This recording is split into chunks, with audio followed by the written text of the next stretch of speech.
प्रमुख फसलों के शीर्ष 3 उत्पादक राज्य। तो चावल में इस बार शॉकिंग है, हमेशा पश्चिम बंगाल फर्स्ट पे रहता था और उत्तर प्रदेश अपना सेकंड स्थान बनाया हुआ है। तो यहाँ पर प्रथम स्थान पे अभी तेलंगाना आ गया है। तो तेलंगाना, उत्तर प्रदेश एंड पश्चिम बंगाल। तो हाय एवरीवन, उम्मीद करती हूँ आप सभी अच्छे होंगे और पढ़ाई भी इस समय आप लोगों की अच्छी हो रही होगी। सुबह सुबह मैं रूम में ही आज योगा कर रही थी बिकॉज मैं छत पर गई थी तो वहाँ मंकी आ गया था, तो इसलिए मैं डर के मारे रूम में ही आकर के बाकी का योगा कंप्लीट की। उसके बाद मैं बैठ गई पढ़ने के लिए और सुबह सुबह मैंने सोचा कि पहले मैं स्टडी का एक स्लॉट कंप्लीट कर लेती हूँ, उसके बाद फिर देखेंगे क्या करना है। गाइज, ये कुछ इम्पॉर्टेंट आंकड़े हैं जो एग्जाम के दृष्टिकोण से काफी ज्यादा महत्वपूर्ण है। इकोनॉमिक सर्वे में जो आंकड़े दिए हुए हैं, प्रमुख फसलों के शीर्ष 3 उत्पादक राज्य, 3 राज्य यहाँ पर दिए हुए हैं, प्रथम, द्वितीय एंड तृतीय एंड फसल यहाँ पर दिया हुआ है। तो चावल में इस बार शॉकिंग है, हमेशा पश्चिम बंगाल फर्स्ट पे रहता था और उत्तर प्रदेश अपना सेकंड स्थान बनाया हुआ है। तो यहाँ पर प्रथम स्थान पे अभी तेलंगाना आ गया है। तो तेलंगाना, उत्तर प्रदेश एंड पश्चिम बंगाल, ये है क्रम। फिर है गेहूं में एज यूजुअल उत्तर प्रदेश का ही स्थान आता है। सेकंड नंबर पर एमपी है और तीसरे नंबर पर है पंजाब। मक्का के उत्पादन में कर्नाटक है, ये पहले भी यही आंकड़ा था, कर्नाटक है। दूसरे नंबर पर बिहार आ गया है, ये थोड़ा यूनिक है। मक्का के उत्पादन में पहले नंबर पर कर्नाटक है, फिर बिहार है, फिर है एमपी का स्थान। और कुल मिलेट्स में, मोटे अनाज में राजस्थान पहले नंबर पर है, फिर सेकंड है कर्नाटक एंड थर्ड है मध्य प्रदेश। फिर अरहर या तूर की दाल में कर्नाटक, महाराष्ट्र, उसके बाद है उत्तर प्रदेश। अरहर के उत्पादन में उत्तर प्रदेश का तीसरा स्थान है, कर्नाटक का पहला है और महाराष्ट्र दूसरे नंबर पर है। और कुल टोटल दालों के उत्पादन में पहले स्थान पर है मध्य प्रदेश, दूसरे पे है महाराष्ट्र, तीसरे पे है राजस्थान। मध्य प्रदेश, महाराष्ट्र, राजस्थान। चना के उत्पादन में है मध्य प्रदेश, महाराष्ट्र, राजस्थान। सेम है, दाल और चना सेम ही सीक्वल है। देखो आप, पहले पे एमपी है, दूसरे पे महाराष्ट्र है, तीसरे पे राजस्थान है।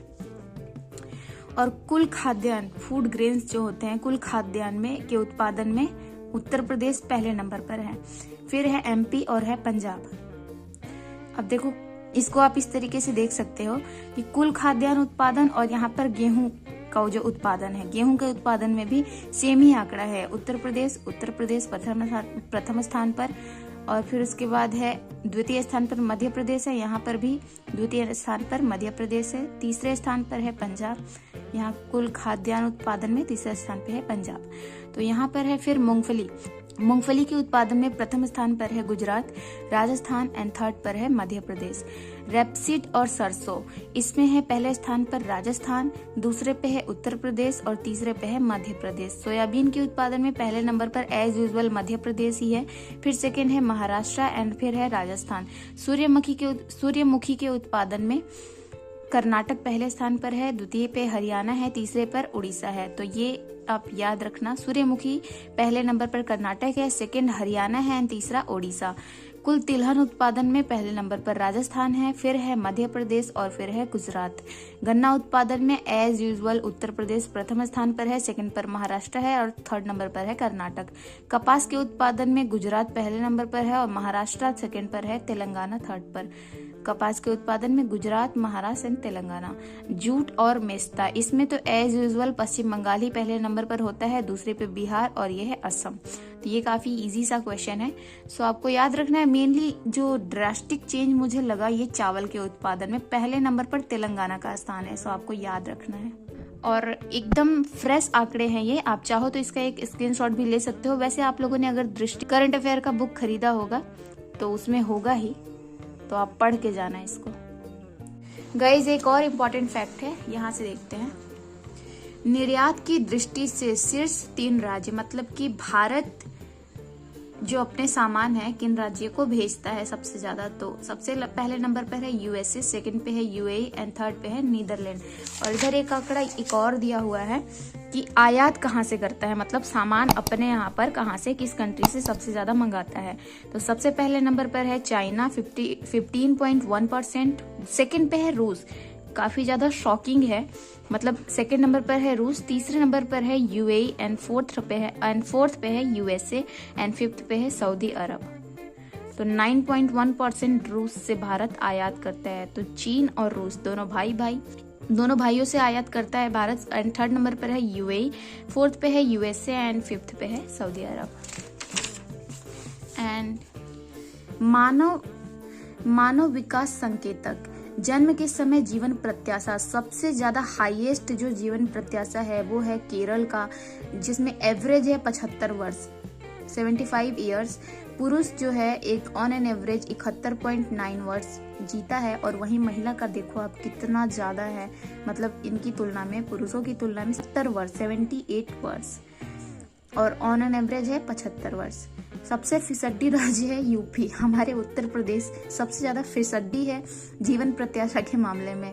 कुल है 66 वर्ष, मतलब कि उत्तर प्रदेश में जो एक इंसान की औसत आयु है 66 वर्ष ही है, और उसमें पुरुषों की है 65.3 वर्ष 65.3 वर्ष, और महिला की है 66.7 वर्ष। तो ये है आंकड़ा केरल एंड उत्तर प्रदेश, याद रखना है। शिशु मृत्यु दर, दिस इज तो वेरी वेरी इम्पोर्टेंट, क्योंकि आप देखो इससे बहुत क्वेश्चन आता है। न्यूनतम है मिजोरम में केवल 3 है, और अधिकतम है एमपी में 43। तो ये याद रखना है, बहुत इम्पोर्टेंट आंकड़ा है। जन्म दर प्रति हजार पर 2020 का आंकड़ा है, 2020 का आंकड़ा है। शीर्ष राज्य है जन्म दर के मामले में, सबसे पहले नंबर पर है बिहार 25.5% एंड उत्तर प्रदेश है सेकंड नंबर पर। दोनों भाई बिहार एंड उत्तर प्रदेश 25.1%। एंड अंतिम स्थान पर है गोवा। गोवा का जो बर्थ रेट है बहुत कम है 12.1%। एंड मृत्यु दर की बात करें तो सबसे सर्वाधिक मृत्यु दर वाला राज्य है छत्तीसगढ़ 7.9%। एंड न्यूनतम मृत्यु दर वाला राज्य है दिल्ली 3.6%। और अब बात करते हैं टोटल फर्टिलिटी रेट पर। कुल प्रजनन दर सर्वाधिक है यूपी, बिहार, एमपी, तीनों बीमारू राज्य इसमें शामिल हैं। सबसे ज्यादा है बिहार का 3.0%, फिर है उत्तर प्रदेश 2.7%, यूपी पीसीएस और आरओ के हिसाब से काफी ज्यादा इंपॉर्टेंट फैक्ट है। जो भी बीपीएससी का पेपर दे रहे हैं तो उसके लिए भी इंपॉर्टेंट है 3.0%। एंड एमपी मध्य प्रदेश का है 2.6%। टोटल फर्टिलिटी रेट यूपी का 2.7 है, याद रखना है। और सबसे कम है पश्चिम बंगाल एंड तमिलनाडु, दोनों का ही संयुक्त स्कोर है 1.4%। 1 hour later.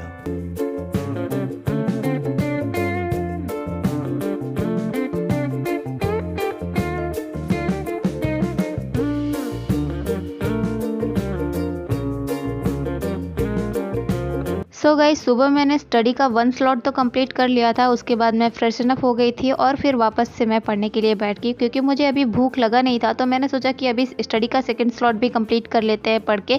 और सुबह सुबह आप जानते हो जब अच्छे से पढ़ाई हो जाती है तो कितना अच्छा लगता है, तब खाना खाने में भी अच्छा लगता है और अच्छा खाना बनाने में भी मन लगता है। और इस समय एग्ज़ाम डेट की बात करें तो अभी जो माहौल चल रखा है, इतना आंदोलन वगैरह हो रहा है। अब देखो आयोग क्या डिसीजन लेता है। वैसे नॉर्मलाइजेशन तो बहुत ख़राब चीज़ है भी स्टूडेंट्स के लिए, क्योंकि बहुत लॉस भी हो जाता है स्टूडेंट्स का इसमें। और एग्ज़ाम 1 शिफ्ट में ही हो तो ज़्यादा अच्छा है। अब देखो 2 शिफ्ट में कराएंगे तो पेपर भी एक जैसा बनाना तो इम्पॉसिबल सा ही है। जिस तरीके से आयोग हर साल पेपर बनाता है, कभी पेपर लीक ही हो जाता है तो कभी इतने सारे क्वेश्चन गलत ही हो जाते हैं। इसलिए पेपर 1 शिफ्ट में कराना ज़्यादा इंपॉर्टेंट है। और पढ़ते पढ़ते दीपिका का भी वीडियो कॉल आ गया था, तो कुछ देर मैं इससे बात की, घर की राम कहानी बता रही थी ये। फिर इससे बात करने के बाद मुझे बड़ी जोरों की भूख भी लग रही थी, तो मैंने सोचा कि क्या नाश्ता बनाऊं। और आज वैसे भैया लोग थे भी नहीं, तो मैंने बस अपने लिए ही सॉटे वेजिटेबल और रोटी बना लिया जल्दी से। इसको खाने के बाद फिर मैं जीएस पॉइंटर से ज्योग्राफी का पोर्शन रिवाइज करने के लिए लग गई। और गाइस, जो लोग मेरी तरह अभी आरओ और यूपी पीसीएस का प्रिपरेशन कर रहे हैं, तो बस मैं तुम लोगों को यही कहना चाहती हूँ कि आयोग का डिसीजन चाहे जो भी हो, हमको पढ़ाई करना है अच्छे से, अपना 100% डेली दो। पेपर चाहे आज हो या कल, पर पेपर तो होगा ही ना, तो उसके लिए हर दिन के लिए तैयार रहना है। और देखो मैंने खाने में आज बनाया था दाल फ्राई और चावल। फिर मैं एक व्लॉग देखते देखते खाना खाई। सो लंच करने के बाद मैं फिर वीडियो क्लास ही देख रही थी। एक्चुअली इस समय मैं दृष्टि मैगजीन पढ़ रही हूँ और मुझे ना उसमें का कुछ पोर्शन समझ में नहीं आ रहा है, तो इसके लिए मैं सोची कि वीडियो क्लास भी देख लेते हैं तो मुझे ज़्यादा अच्छा से समझ में आएगा। उसके बाद मैं जीएस पॉइंटर से अभी कृषि वाला टॉपिक कंप्लीट कर रही हूँ। सो गाइज, आज के लिए बस इतना ही। उम्मीद करती हूँ आपको वीडियो अच्छी लगी होगी, और वीडियो अच्छी लगी है तो please like, share and subscribe जरूर कीजिएगा। तो फिलहाल के लिए मैं जा रही हूँ टेस्ट का एनालिसिस करने के लिए। आप लोग भी अपनी पढ़ाई जारी रखिए, नो मैटर सिचुएशन चाहे जो भी हो, क्योंकि एग्जाम में तो अच्छा करना ही है। सो मिलते हैं आपसे नेक्स्ट वीडियो में। भगवान करे आपका दिन शुभ हो। Take care and Tata.